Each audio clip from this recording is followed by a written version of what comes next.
Merci beaucoup, merci Monsieur le Président Schumacher, à Monsieur Bobillet aussi, avec qui j'étais en contact pour préparer cette intervention, et bien sûr à la Commission aussi de m'accueillir parmi vous pour cette réflexion, ainsi que et de l'ouvrir aussi à d'autres personnes intéressées. Le titre qui a été posé pour cette intervention, qui est sur la place de l'être humain dans les soins, en fait, ça paraît être un truisme. On se dit, évidemment, l'être humain dans les soins. Mais c'est quand même curieux que nous devions nous poser cette question. Et c'est peut-être sur cette curiosité que je vais m'arrêter un peu. Alors, mon intention ce soir, c'est surtout de vous proposer une réflexion pour essayer d'avoir quelques éléments qui mettent un peu en lumière cet oubli de l'être humain qui a un peu disparu parfois de certains écrans, et puis d'argumenter aussi pour voir de quelle manière nous pourrions revenir à cette évidence de la place de l'être humain dans les soins. Voilà, et parce que l'être humain, c'est le seul acteur du soin, c'est le seul concerné par le soin aussi, et je crois que c'est important que l'on y revienne. Alors c'est vrai que Bernard Schumacher le disait tout à l'heure, il y a la question de la maladie, on va en parler aussi, mais la maladie n'est pas là toute seule, même si aujourd'hui on a peut-être tendance à le voir de cette manière. Donc je vais vous proposer peut-être une discussion en 3 étapes. La première, ça serait de proposer un peu un éclairage sur le fait de savoir comment notre culture nous amène à considérer l'être vivant et la réalité au travers du prisme de la science. Donc, ce sont quelques éléments, hein, bien sûr, mais qui devraient, je pense, nous éclairer sur 2 ou 3 problèmes que l'on vit aujourd'hui. Parce que la deuxième partie, je vais aborder effectivement la question de la situation que nous vivons aujourd'hui. C'est ce que nous révèle un peu la pandémie du coronavirus sur ces questions-là. Alors, je ne vous donnerai pas non plus de réponses, ce serait trop prétentieux de donner des réponses, mais en tout cas, peut-être des réactions, et peut-être là aussi par rapport à l'expérience que nous vivons. Alors, comme je dirige aussi les hôpitaux valaisans, on a été très impliqués dans cette question du Covid, il y a beaucoup d'éléments qui ont été discutés, ce sera peut-être l'occasion aussi de revenir un peu sur ces observations-là. Puis enfin, le troisième partie serait une réflexion à partager sur le fait de savoir si nous pouvons inventer une nouvelle solidarité entre les êtres vivants, parce que je crois que c'est un enjeu important pour notre société actuellement, de savoir comment le vivant peut se solidariser au vivant, à un moment où le vivant tend à disparaître aussi un peu de la carte de la planète. Donc, je pense que c'est un élément intéressant. Voilà ce que je vous propose. Est-ce que ça vous convient de ce point de vue? Donc, si ça va comme ça, je vais tout de suite démarrer. Donc, oui, alors, peut-être pour venir sur cet éclairage de la science, je crois que c'est important de comprendre que notre médecine moderne a fait le pari de la science.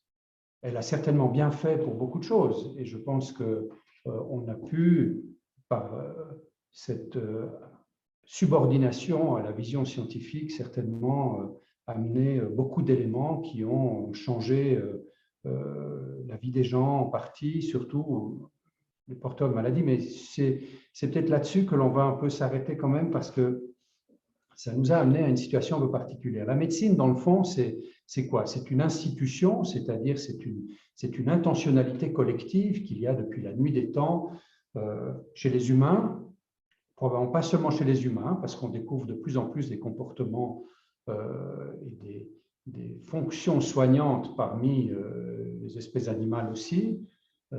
L'une d'entre elles qui est très forte là-dedans, je vous ferai très court, c'est le monde des fourmis, par exemple, hein, il y a des fourmis infirmières qui fonctionnent très bien, qui accompagnent les fourmis combattantes au combat. Donc, ce sont des choses qu'on découvre aujourd'hui, mais parce qu'on veut bien s'en rendre compte, parce que longtemps, on s'est dit que l'homme était le seul qui pouvait avoir ce genre d'attitude-là. Mais enfin, tout ça pour dire que la médecine, c'est une institution dont la finalité fondamentale consiste à soulager les personnes souffrantes. Dans notre culture, ce sont les malades souffrants. On reviendra sur cette question aussi de la souffrance, parce que je crois que c'est un point important. Mais notre médecine a ce site particulier, là c'est l'institution humaine, on va dire, et la médecine moderne, elle a ce site particulier qu'elle pense pouvoir identifier l'objet du mal par une procédure diagnostique et ensuite traiter ce mal afin de l'éradiquer, et que le simple fait de pouvoir identifier puis écarter en quelque sorte le mal ferait disparaître la souffrance. En gros, c'est ça. Il y a cette sorte d'équation qui est posée à la base et dont on doit tenir compte.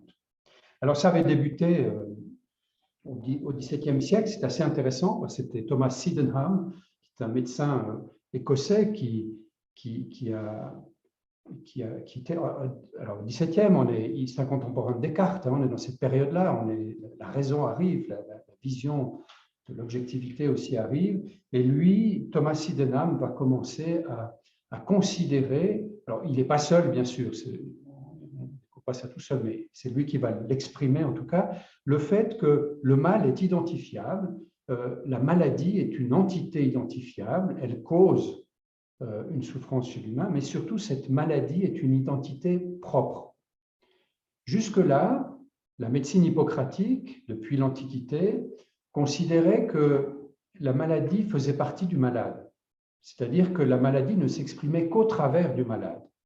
C'est la raison pour laquelle, du reste, on était dans cette situation où, dans la médecine hippocratique, pour que le médecin puisse saisir la maladie, il devait pouvoir être en confiance avec le malade. Le malade devait être en confiance avec lui, c'était réciproque, pour que la maladie puisse pleinement s'exprimer, d'où la confidentialité dans le soin. C'était vraiment pour que l'expression de la maladie puisse être aussi complète que possible. Et comme cela dépendait du malade, évidemment, il fallait que le malade soit suffisamment à l'aise, en quelque sorte, pour pouvoir livrer la singularité de la maladie dont il était le porteur. Avec Sydenham, on change. On dit non, la maladie, c'est une entité en soi. Elle est distincte du malade. Vous voyez, ça, c'est un élément qui est important. Et à partir de ce moment-là, la maladie devient un objet, devient objectif, si vous voulez. Et c'est cet élément qui est important. C'est clair qu'on se place dans cette période, l'avènement de la modernité, on a ensuite le siècle des Lumières, on va arriver au positivisme avec Auguste Comte qui va nous dire « seule la réalité des faits compte ». Et on voit bien que ce processus d'objectivation se fait progressivement, et en l'occurrence avec la question de la maladie. Donc, je crois que c'est un point qui est important. Et puis, en même temps, on arrive aussi dans cette période où on considère même, alors je ne vais pas revenir sur la question de Descartes, et je pense que certaines ou certains d'entre vous en savent beaucoup plus, mais on est quand même dans cette période particulière où Descartes va faire cette scission particulière entre le corps et l'esprit, mais en mettant quand même la substance pensante, la res cogitans, du côté du corps, en quelque sorte. Et puis, l'immatérialité, il n'en parle pas. Et cette substance pensante, ou cette machine pensante même, parce qu'il considère le corps et la substance comme une machine, déjà à l'époque. Descartes a même eu le projet de faire une médecine qui est capable de rendre l'homme immortel. Il avait cette ambition-là et il a longtemps essayé. Il a quand même dit, après 20 années d'essai, il a quand même dit qu'avec sa médecine, qui était une médecine mécanique en quelque sorte du corps, il n'avait pas réussi à soigner ne serait-ce qu'un rhume. Mais c'était quand même son ambition que de pouvoir arriver, en comprenant la mécanique du corps, arriver finalement à réparer le corps. Ça paraît tellement évident aujourd'hui quand on met des prothèses, quand on a les ordinateurs qui essaient de prolonger la vie de notre conscience, etc. etc. Mais c'était un peu le projet de Descartes, mais c'est quand même assez particulier parce qu'il est arrivé avec cette idée que la substance pensante, qui fonctionne comme une machine, peut être aussi maîtrisée autant qu'elle peut maîtriser le monde, en quelque sorte. Elle a cette capacité, cette substance pensante, de se connaître elle-même. Jusque-là, la pensée aristotélicienne pensait plutôt qu'on ne peut pas se connaître soi-même. On ne peut avoir que des reflets, on ne peut être que dans la réflexion de soi, mais pas dans la connaissance directe de l'intérieur de nous-mêmes. Et Descartes introduit cette idée que la pensée, évidemment, la raison, qui est une des formes abouties de la pensée, peut arriver à cette connaissance d'elle-même, et c'est évidemment un élément important. Donc, on est dans cette idée que la raison, et la pensée et la raison, en fait, ne savent manipuler que des objets. C'est ce que nous appelons les objets de la pensée. C'est ce principe de la représentation d'objets. Et évidemment, si j'en parle, c'est parce qu'on voit bien la connivence très forte qu'il y a avec cette idée aussi de la création de la souffrance sous forme d'objet qu'est la maladie. Et donc, on a cette construction très forte qui se met en place. En même temps, et je pense que c'est aussi un élément important, c'est que cette pensée ou ce courant de la raison, en quelque sorte, amène aussi l'idée qu'il n'y aurait qu'une seule réalité. Puisque Descartes ne peut pas parler de la réalité ou des réalités immatérielles, c'était un peu dangereux pour lui, hein, c'était l'époque des bûchers encore. Galilée, Giordano Bruno, ils avaient un peu de peine aussi avec ça. Un a brûlé, l'autre, il a eu un long procès. Donc, c'était difficile de parler de cette autre dimension. Descartes a pris un pari, il a décidé de parler que de ce qui était de la matière, de ce qui était fini, et il a mis de côté le reste. Mais j'ai l'impression, c'est un peu peut-être une impression, mais on le voit un peu comme ça, c'est qu'il en a fait une seule réalité, il s'est interdit de parler du reste, et finalement, notre culture a retenu le fait qu'il n'y a qu'une seule réalité, qui est celle de la matière, et qui a laissé de côté un peu le reste. Alors pourquoi est-ce que j'en parle? C'est parce que, évidemment, on peut décrire les choses, on peut les objectiver, mais ça ne nous dit jamais rien sur ce qu'éprouve un être, sur ce qu'est ou ce que peut être, ce que nous pouvons ressentir ou ce qu'est l'expérience d'être vivant. Cela est de l'ordre de l'indicible. Et évidemment, quand je dis cela, c'est que éprouver, sentir, souffrir, guérir, être soulagé ou être en santé, eh bien, ce ne sont que des expériences d'être vivant. Vous ne pouvez pas les objectiver, vous voyez. Et on est dans cette situation particulière qui est, vous vous souvenez, au début, je vous disais, l'institution médicale est celle qui est destinée aux personnes souffrantes. Le patient, l'étymologie du terme patient, c'est celui qui endure la souffrance.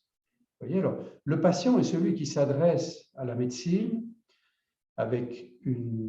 il est dans l'épreuve de la souffrance, il éprouve quelque chose, et nous avons une médecine aujourd'hui qui s'est développée et qui, elle, répond par une représentation d'objets, mais qui n'aborde pas cette dimension de la perception.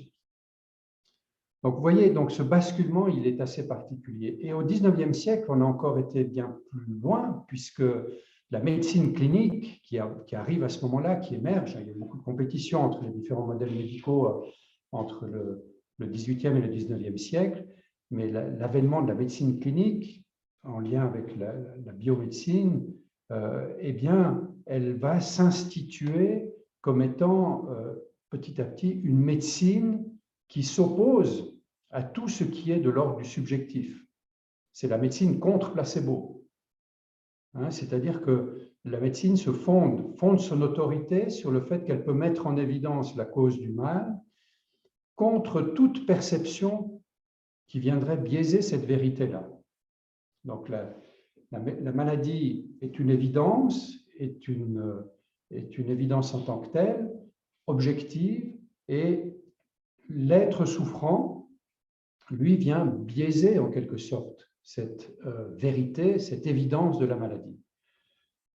Vous voyez, quand on met en place les premiers instruments, d'auscultation. Ça permet de faire des choses très bien. De nouveau, je ne juge pas la qualité de ce que va faire la médecine sur la maladie, mais la relation qu'il y a avec l'être qui vit, qui est là, eh bien, on va le contourner.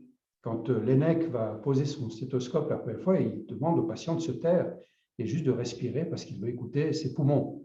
Vous voyez, et pas ce que le patient en dit, contrairement à Hippocrate. Vous vous souvenez, tout à l'heure, on disait Hippocrate devait être en relation avec le patient. Et ça a été évidemment quelque chose de très fort, puisqu'on a été de plus en plus dans cette idée d'aller chercher la maladie à l'insu du malade pour la mettre en évidence, pour la porter au regard du médecin. Ça, c'est les termes de Michel Foucault qui parle de ça. Il dit vraiment, c'est la médecine clinique, c'est amener la maladie au regard du médecin. C'est lui qui doit pouvoir voir ça. Et ça, on l'a fait. Alors, j'ai parlé tout à l'heure de la question de la raison aussi. On l'a fait évidemment, pour les maladies du corps sont facilement objectivables, mais la médecine a d'emblée dû se poser la question de savoir qu'est-ce que l'on fait avec le résidu subjectif qu'il y a. Et ça a été toute la naissance de la psychiatrie. C'est-à-dire comment faire médecine à partir de la souffrance subjective, ça a été l'enjeu de la psychiatrie, qui d'abord, au XIXe siècle, considérait qu'il n'y avait qu'une seule, c'était la monomanie, donc il y avait une seule maladie, puis après on a commencé à objectiver des maladies de l'esprit. Et ça, c'est quand même assez particulier. Là, on a fait un pas très spécial qui a été de dire, vous voyez, la médecine est capable d'objectiver les maladies du corps, et ensuite de dire, la médecine peut aussi objectiver des maladies de l'esprit. Et ça a amené évidemment une situation très particulière. Ça veut dire que la raison était capable de prendre possession de l'esprit de l'autre, en quelque sorte, puisqu'on arrivait par cela à soigner les maladies de l'esprit qu'on n'avait pas expliqué plus que tant, mais que l'on décrivait et que l'on objectivait de cette manière-là. Du reste, aujourd'hui, je tiens quand même toujours à rappeler que la psychiatrie n'est pas une discipline qui a la capacité d'objectiver.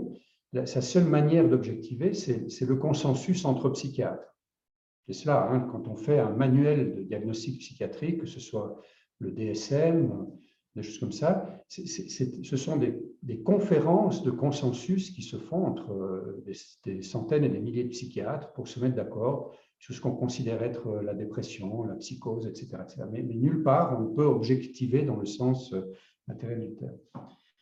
Et là, évidemment, on arrive dans une situation, et j'aime bien la rappeler de temps en temps aussi, cette situation qu'évoquait aussi Michel Foucault sur le fait que l'impact qu'a eu cette idée de vouloir objectiver la souffrance que l'on appelle la souffrance psychique aujourd'hui de l'autre. Alors, je vous lis le petit passage que je lis assez souvent, pour ceux qui l'ont déjà entendu, je suis désolé, mais je crois qu'il est toujours intéressant de l'entendre.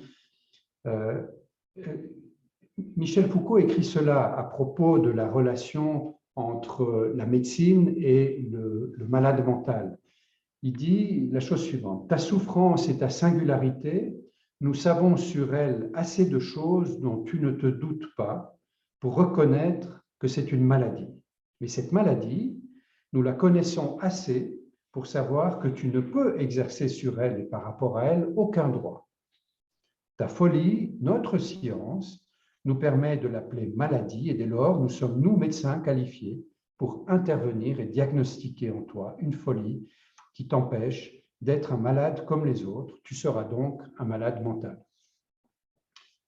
Voilà, pourquoi est-ce que je vous lis aussi ce passage? C'est simplement pour vous dire la chose suivante, c'est que, on l'a compris, la médecine s'est basée sur le principe de l'objectivation et elle a fait ce premier pas de l'objectivation des maladies du corps, mais elle a fait un deuxième pas au XIXe siècle qui était l'objectivation de la souffrance psychique.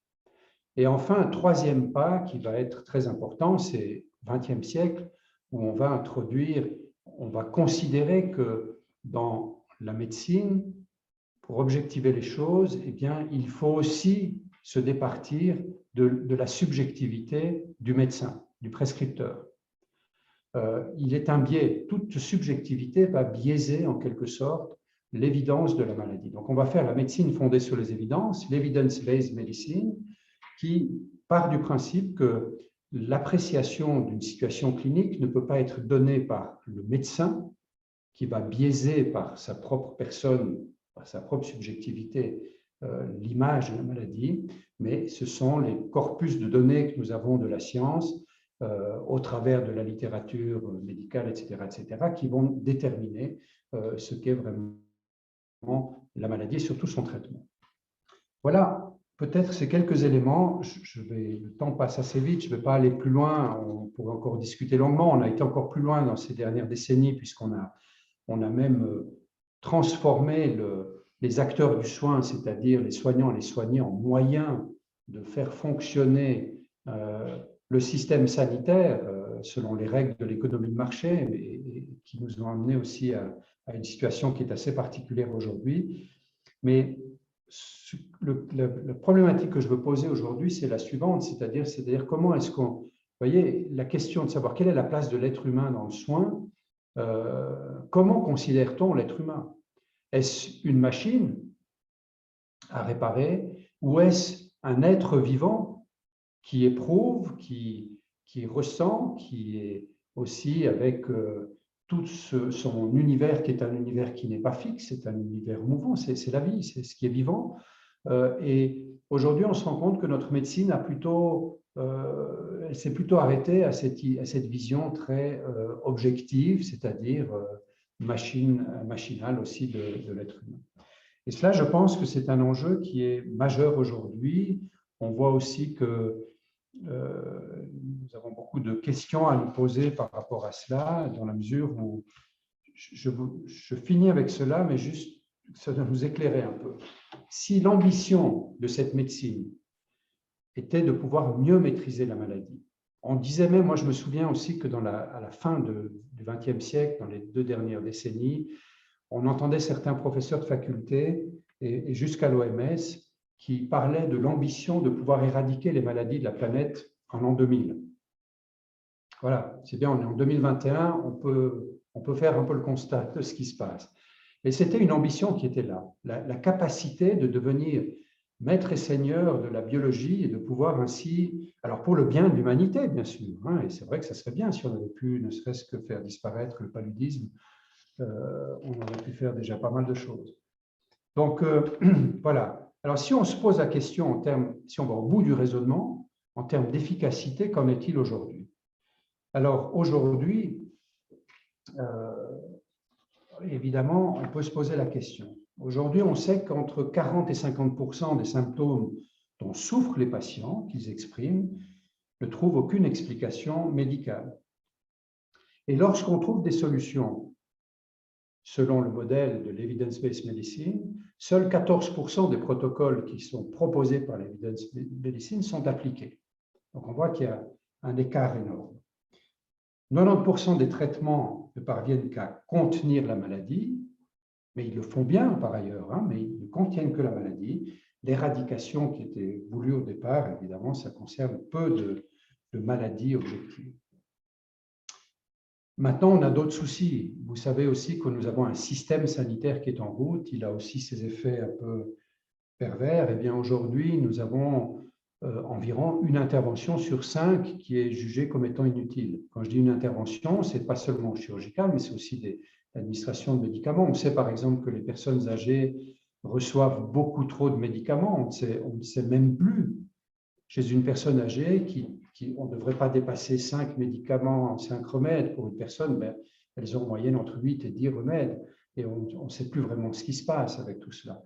Donc, on est dans une situation où une personne sur 5 subit un traitement qui serait inutile. Et ça, évidemment, ça nous pose des questions. On a aussi le fait qu'on est dans un système qui monopolise en quelque sorte 80% des ressources allouées à la santé, et alors que la contribution de la médecine à la santé n'est que de 20%. Ce qui contribue le plus à l'amélioration de l'espérance de vie et de la qualité de vie aujourd'hui dans nos sociétés, ce ne sont pas des mesures médicales, ce sont des mesures sociales et culturelles. La question des inégalités sociales, par exemple. Et probablement dans notre culture, au niveau de la planète, ce que nous dit l'OMS, c'est que la mesure qui permettrait d'améliorer le plus l'espérance de vie au niveau de la planète aujourd'hui, c'est essentiellement l'éducation des jeunes filles. Vous voyez, donc on doit savoir où on pose son curseur, quelle est notre boussole par rapport à cela. Et on se rend compte que de ce point de vue, notre médecine peut faire certainement beaucoup de choses, mais elle a aussi des limites. Et dans ces limites, il y a notamment celle de pouvoir répondre entièrement à son ambition de départ, mais ça, on ne peut pas lui en faire le reproche. Mais surtout, une limite qui est quand même particulière, c'est celle d'avoir écarté en quelque sorte cette dimension humaine en se mettant délibérément contre elle. C'est ce que j'entends toujours par la médecine contre placebo, c'est vraiment de se dire qu'il faut écarter à tout prix ce biais de subjectivité, alors que je pense que ce biais de subjectivité est au contraire le principe de la singularité du malade que nous devons rencontrer, que nous devons prendre en compte. Voilà, je vais arrêter là pour cette première session, si ça vous va. Ça va? Voilà. Parfait, très bien. Alors, oui, bon, on a déjà abordé pas mal de choses, mais je vais peut-être venir cette fois sur la partie coronavirus. Je pense que c'est quand même assez intéressant ce qui s'est passé. Enfin, évidemment, c'est dramatique aussi, mais essayons de voir ce que nous pouvons aussi apprendre de cela. Alors, l'institution du soin, je parle de l'hôpital, si je me situe au mois de mars 2020, elle a été frappée par la pandémie, mais surtout par le constat de différentes choses. D'abord, ça a été, et je crois qu'on ne se rend pas compte de l'ampleur de cela, ça a été l'avarie du système d'approvisionnement. D'avoir eu d'un seul coup cette situation, il faut bien se rendre compte que nos hôpitaux sont des machines qui sont bien huilées. Depuis quelques années, on était arrivé avec un principe de gestion aussi. On avait même eu, nous, des cours, enfin, des expertises qui avaient été faites, par exemple, par les PFL pour nous expliquer qu'aujourd'hui, il ne fallait plus faire des stocks, on était à flux tendu, que le système mondialisé permettait vraiment d'assurer l'approvisionnement. Puis d'un seul coup, on se retrouve dans cette situation particulière où il n'y a pas de masque. On demande aux infirmières, aux infirmiers de réutiliser leurs masques chirurgicaux parce qu'il y a pénurie. Il y a pénurie de tout, de médicaments dentalgiques, d'antibiotiques, enfin bref, une situation, en quelques jours, nous nous sommes retrouvés dans une situation qui était juste impensable dans ce que notre système affirmait depuis longtemps. Alors je dis ça a duré quelques jours, mais ça a été, je peux vous dire que dans les hôpitaux, nous avons dû vraiment avoir des discussions et un accompagnement très serré parce que chez nous, par exemple, on affichait tous les jours l'état de nos stocks de manière transparente à tout le monde en disant combien de jours il restait de stock dans les conditions de restrictions que nous avions.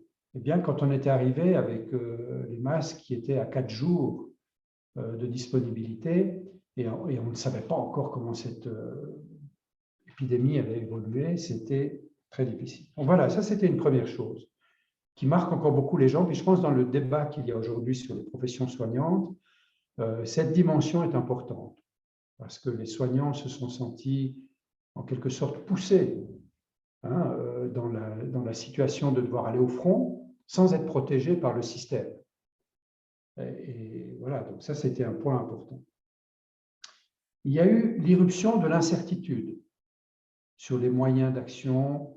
Encore aujourd'hui, on sait que, voilà, on sait peu de choses finalement on sait beaucoup de choses, mais en même temps, on sait peu de choses sur ce virus. On ne sait pas très bien comment il avance. Vous voyez, en ces jours-ci, de nouveau, est-ce que la pandémie, est-ce qu'elle progresse ou pas? On voit que l'Allemagne, ça remonte, le Danemark remet le pass Covid, l'Autriche est en train de fermer de nouveau. Enfin, vous voyez, c'est très, très spécial. Mais c'est l'incertitude qui arrive là. Par exemple, dans la gestion des hôpitaux, on a dû passer très vite à un système où il fallait oublier toutes les, enfin comment dire, oui, tous les algorithmes que l'on avait pu avoir en termes de gestion de crise et tout ça, c'était voilà, plus rien, c'était de l'improvisation complète. Donc, en fait, le maître mot, c'était l'incertitude et l'adaptation au quotidien. Alors là, il y a eu vraiment aussi l'échec de toute la logique de planification, programmation qui a été mise en place. Et ça a été un point, je pense, dont on n'est pas remis encore aujourd'hui. Et peut-être tant mieux, parce que ça nous amènera à changer un peu les choses. Ensuite, ça a été l'impossibilité, et pour rejoindre le propos que nous avions tout à l'heure, l'impossibilité de traiter la maladie sans soigner la personne et ses relations avec ses proches, avec la société. Ça a été évidemment quelque chose qui a beaucoup marqué. Je pense que là, il faut se rendre compte que deux éléments. C'est le choc que cela a été pour certains soignants qui n'en sont pas revenus et qui sont partis de leur profession, même si beaucoup aussi, les jeunes, ça fait un appel au niveau des jeunes, tant mieux, je crois que c'est une chose importante, mais ça a été quelque chose qui a été très fort, c'est-à-dire cette situation d'accompagner des gens, plus les gens restent aux soins intensifs plus longtemps que d'habitude, dans des situations dramatiques où on ne pouvait pas rentrer en contact avec, parce qu'on avait évidemment, tout le monde était avec un harnachement de protection énorme, mais en même temps pas de contact avec les proches, plus de visites, même les colloques d'équipe n'étaient plus possibles. Donc, vous voyez, on a eu d'un seul coup, la relation humaine a été coupée, et ça a été quelque chose de très, très fort. Et puis alors, et je pense que là, on touche un point très important, parce qu'il y avait beaucoup de débats là-dessus au niveau éthique aussi, ça a été, encore aujourd'hui, le nombre de personnes qui préfèrent mourir relié aux autres, plutôt que survivre relié à des machines. Et ça, je crois qu'aujourd'hui, c'est un élément qui est extrêmement important, parce que là, ça a remis beaucoup de choses en question. Ça a aussi frappé beaucoup, c'est-à-dire que de dire il faut essayer à tout prix d'aller aux soins intensifs pour survivre, et puis en même temps, des gens disaient, beaucoup de personnes âgées ont dit non, je ne peux pas de ça. Et donc, d'un seul coup, cette affirmation, ou plus exactement ce refus d'aller dans cette logique du traitement de la maladie. Et pour rester plus dans le... Là, on a eu vraiment cette discrépance entre le traitement de la maladie et le soin de la personne souffrante de l'autre. Et ça a été évidemment quelque chose de très fort, ça l'est toujours, et je pense que cette dimension... Vous voyez, c'est une chose aussi que je vois souvent dans ma position à l'hôpital, où je dois traiter et connaître aussi toutes les plaintes et les procédures judiciaires qui sont en route au niveau de l'hôpital. Ça rejoint une chose très, très importante. Quand on regarde du point de vue juridique ce qui se passe, on se rend compte qu'on n'a pas de situation de procès ou de procédures qui sont en route pour, si vous voulez, pour une mauvaise réalisation d'un traitement d'une maladie. C'est-à-dire, il n'y a jamais d'attaque sur les gestes techniques. Hein? Ça, c'est entre confrères. Les confrères, ils vont dire, oui, mon collègue, il est dangereux, enfin, tout ça, mais les patients, jamais. Et par contre, vous pouvez avoir l'as du bistouri qui fait les trucs parfaitement, parfois c'est même un robot qui fait le travail, qui se fait parfaitement, mais vous avez une plainte qui vient, pourquoi? Parce que le patient, lui, n'a pas été bien soigné, il n'a pas été considéré, il n'a pas été reconnu dans sa souffrance. Et vous voyez, c'est ce que je raconte beaucoup, je n'ai jamais vu de plainte, même, si vous voulez, même, il y avait une histoire qui était très intéressante aussi en Valais, je crois, il y a quelques années, où un psychiatre a exercé durant 20 ans sans titre, sans rien, et la confrérie a dit, voilà, c'est un charlatan. Eh bien, quand il y a eu son procès, la salle d'audience était pleine de ces patients qui disaient, c'est un excellent psychiatre. Une personne, un médecin qui fait une erreur, ou un soignant qui fait un geste, qui commet une erreur technique, mais qui le fait en relation avec l'autre, il ne sera pas blâmé par cette personne. Là, vous entendez même, les gens sont d'une compréhension. Ils disent, mais l'erreur est humaine, mais on peut comprendre. Il y a d'un seul coup même une compréhension qui est là en disant, oui, ça peut arriver. Par contre, si vous prenez le top du top, qui fait ça mécaniquement parfaitement, mais qui n'a pas cette sensibilité relationnelle, eh bien, on va le reprocher. Et c'est la même chose que ce que je viens d'évoquer là. C'est pour ça que je dis, là, le Covid, il a révélé ça. D'un seul coup, les gens disent, oui, mais moi, je n'ai pas besoin de votre machine. Moi, je veux d'abord, s'il faut mourir, eh bien, je préfère mourir relié aux autres que d'être relié à la machine. Et ça, je crois que c'est un point qui est très important. Maintenant, ce qu'on a aussi là-dedans, c'est qu'on se rend compte, en quelque sorte, avec tout cela, c'est qu'il y a eu un surgissement du vivant. On a parlé du vivant avant, mais d'un seul coup, ce petit virus, on savait déjà jusque-là que le principal prédateur de l'homme, c'est le moustique, mais là, il est encore plus petit, celui-là. Ce petit machin, il est arrivé et puis il change le monde, mais il nous révèle aussi nos comportements, notre manière de vivre aussi. Et puis, c'est un virus, n'oublions pas, qui surgit du monde sauvage. Certains essayent de dire, ça nous rassure en tant qu'humains de nous dire qu'il sortirait d'un laboratoire, parce qu'on se dit, si ça sort d'un laboratoire, on a encore la maîtrise en tant qu'humains. Ce n'est pas des bons humains, mais c'est quand même des humains. Mais tout nous porte à croire, évidemment, et on le sait depuis longtemps, que c'est du monde sauvage. C'est-à-dire, quand je dis sauvage, c'est-à-dire où il n'y avait pas de contact avec l'humain que sortent ces virus, et c'est ce que nous craignons aujourd'hui. Nous savions déjà, enfin les virologues nous en parlaient déjà depuis bientôt 15 ans, en disant qu'on savait qu'avec la déforestation, avec la fonte des glaces aussi, nous allons arriver à des nouveaux contacts avec ces micro-organismes. Et donc, c'est un peu aussi le signe des saccages que nous apportons aussi dans la nature. Mais avec cela aussi, d'une part, c'est le surgissement du vivant, puis de l'autre, c'est la pénurie des moyens. Donc, on revient à une situation qui est particulière, c'est que la raison que l'on évoquait tout à l'heure, le monde, la conscience des lumières, etc., ce monde matériel dans lequel nous sommes, est un monde qui est un monde infini. Vous pouvez reproduire à l'infini ce que vous imaginez, ce que vous pensez. Du reste, on imagine l'univers d'une manière infinie. Mais l'être vivant, il n'est pas dans un monde infini. L'être vivant, il est dans un monde fini. Il est dans une petite couche minuscule d'atmosphère qui lui permet de vivre au-dessus de ces quelques centaines de mètres au-dessus de la surface terrestre, ces quelques centaines de mètres en dessous probablement, où la vie est possible. Mais si vous sortez, il n'y a pas, la pensée toute seule n'existe pas, même si la Californie, avec la Silicon Valley, essaie de nous dire que nous pourrons rendre notre conscience universelle immortelle en la transférant sur les ordinateurs. Nous ne survivons pas, un être vivant ne survit pas en dehors de son environnement en plus de 2 minutes, quoi. Donc nous sommes l'environnement. Et nous sommes dans ce monde fini, et c'est bien ce que nous vivons en ce moment. C'est qu'on se rend compte qu'on est en train de saccager le monde, qui est fini, avec des théories où on pense qu'on trouvera aujourd'hui, évidemment, vous voyez, Elon Musk et tout ça, il va vous dire il suffit d'aller sur Mars, puis de recréer les choses. Je ne suis pas sûr que ce soit si simple, mais enfin voilà. Mais on est quand même confronté à cela. Donc nous sommes des êtres vivants, on a un surgissement du vivant qui est venu gripper la machine de notre système de manière très forte et qui nous indique effectivement que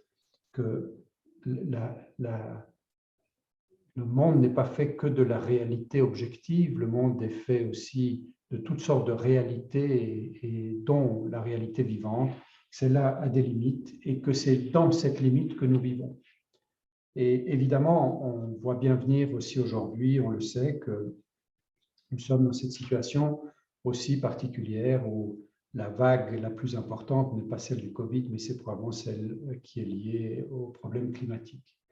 Mais souvenons-nous aussi, et j'insiste à le rappeler aussi, si on se remet au mois de janvier 2020, qu'est-ce qui était en train de se passer en 2020 ?